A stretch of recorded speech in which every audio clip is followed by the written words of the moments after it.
ಒಮ್ಮೆ ಊಹಿಸಿಕೊಳ್ಳಿ, 2050ನೇ ಇಸವಿ, ಒಂದು ದೊಡ್ಡ ಫ್ಯಾಕ್ಟರಿ.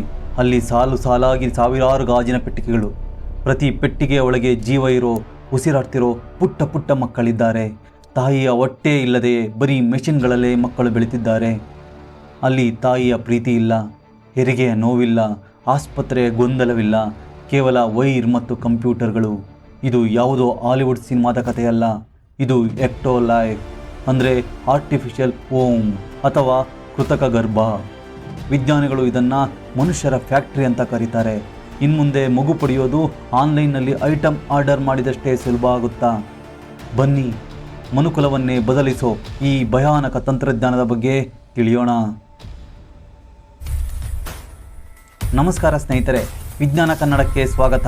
ಇವತ್ತು ನಾವು ವಿಜ್ಞಾನದ ಅತ್ಯಂತ ವಿಚಿತ್ರ ಮತ್ತು ಭಯಾನಕ ಆವಿಷ್ಕಾರದ ಬಗ್ಗೆ ನೋಡೋಣ. ನಿಜವಾಗ್ಲೂ ಭವಿಷ್ಯದಲ್ಲಿ ಮಕ್ಕಳು ಆಸ್ಪತ್ರೆಯಲ್ಲಿ ಹುಟ್ಟಲ್ವಾ? ಫ್ಯಾಕ್ಟ್ರಿಯಲ್ಲಿ ಹುಟ್ಟುತ್ತಾರಾ? ಇಂದು ಜಗತ್ತಿನಲ್ಲಿ ಒಂದು ದೊಡ್ಡ ಸಮಸ್ಯೆ ಇದೆ. ಕನ್ನಡಿಗರು ಸೇರಿದಂತೆ ಜಪಾನ್, ದಕ್ಷಿಣ ಕೊರಿಯಾ ಮತ್ತು ಯುರೋಪ್ನ ಹಲವು ದೇಶಗಳಲ್ಲಿ ಜನನ ಪ್ರಮಾಣ ಅಂದರೆ ಬರ್ತ್ ರೇಟ್ ಗಣನೀಯವಾಗಿ ಕುಸಿಯುತ್ತಿದೆ. ಇತ್ತೀಚಿನ ಜೀವನ ಶೈಲಿಯಿಂದಾಗಿ ಎಷ್ಟೋ ದಂಪತಿಗಳಿಗೆ ನೈಸರ್ಗಿಕವಾಗಿ ಮಕ್ಕಳಾಗುತ್ತಿಲ್ಲ. ಇನ್ನು ಕೆಲವು ದೇಶಗಳಲ್ಲಿ ಕ್ಯಾನ್ಸರ್ನಂತಹ ಕಾಯಿಲೆಯಿಂದ ಗರ್ಭಕೋಶ ಕಳೆದುಕೊಂಡ ಮಹಿಳೆಯರಿದ್ದಾರೆ. ಇದಕ್ಕೆ ಪರಿಹಾರವಾಗಿ ಬಂದಿದ್ದೇ ಈ ಆರ್ಟಿಫಿಷಿಯಲ್ ಓಮ್ ಅಥವಾ ಕೃತಕ ಗರ್ಭಕೋಶ. ಆದರೆ ವಿಜ್ಞಾನಿಗಳು ಇಲ್ಲಿಗೆ ನಿಲ್ಲುತ್ತಿಲ್ಲ. ಅವರು ಮನುಷ್ಯರನ್ನೇ ಲ್ಯಾಬ್ನಲ್ಲಿ ಮ್ಯಾನುಫ್ಯಾಕ್ಚರ್ ಮಾಡುವ ಹಂತಕ್ಕೆ ಬಂದಿದ್ದಾರೆ.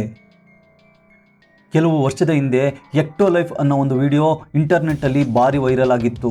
ಅದರಲ್ಲಿ ತೋರಿಸಿದ್ದು ಏನು ಅಂದರೆ, ತಾಯಂದಿರು 9 ತಿಂಗಳು ಮಗುವನ್ನು ಹೊಟ್ಟೆಯಲ್ಲಿ ಹೊರುವ ಕಷ್ಟ ಇರಲ್ಲ, ಹೆರಿಗೆ ನೋವು ಇರಲ್ಲ, ಒಂದು ಮೊಟ್ಟೆಯ ಆಕಾರದ ಪಾಡ್ ಇರುತ್ತೆ. ಗಂಡ ಮತ್ತು ಹೆಂಡತಿಯ ವೀರ್ಯಾಣು ಮತ್ತು ಅಂಡಾಣುವನ್ನು ಸೇರಿಸಿ ಈ ಮಿಷನ್ ಒಳಗೆ ಇಡ್ತಾರೆ.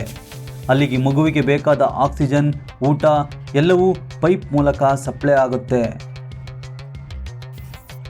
ತಾಯಿಯ ಗರ್ಭದಲ್ಲಿ ಮಗು ಹೇಗೆ ಒಂದು ಲಿಕ್ವಿಡ್ನಲ್ಲಿ ತೇಲುತ್ತಾ ಇರುತ್ತೋ ಅದೇ ತರಹ ಈ ಮಿಷಿನ್ನಲ್ಲಿ ಒಂದು ಆರ್ಟಿಫಿಷಿಯಲ್ ಲಿಕ್ವಿಡ್ ಇರುತ್ತೆ.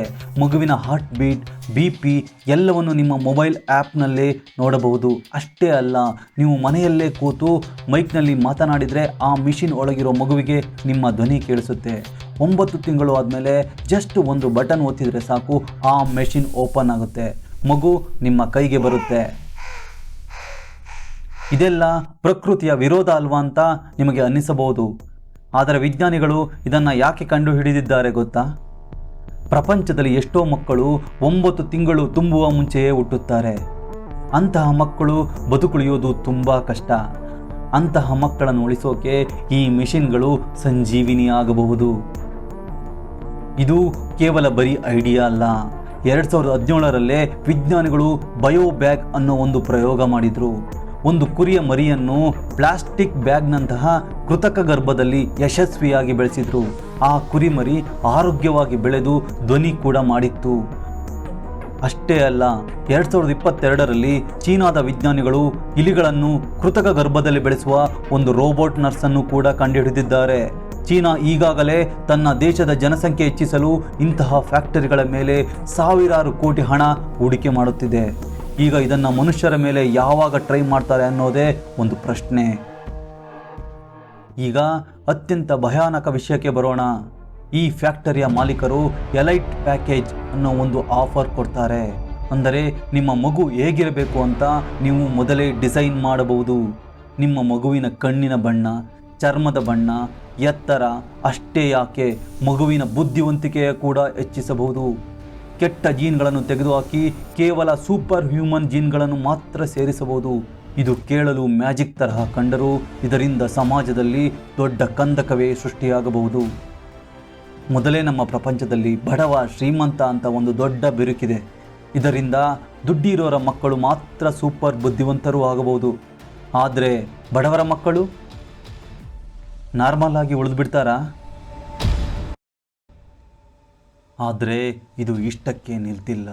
ಇಲ್ಲೊಂದು ದೊಡ್ಡ ಭಯ ಇದೆ.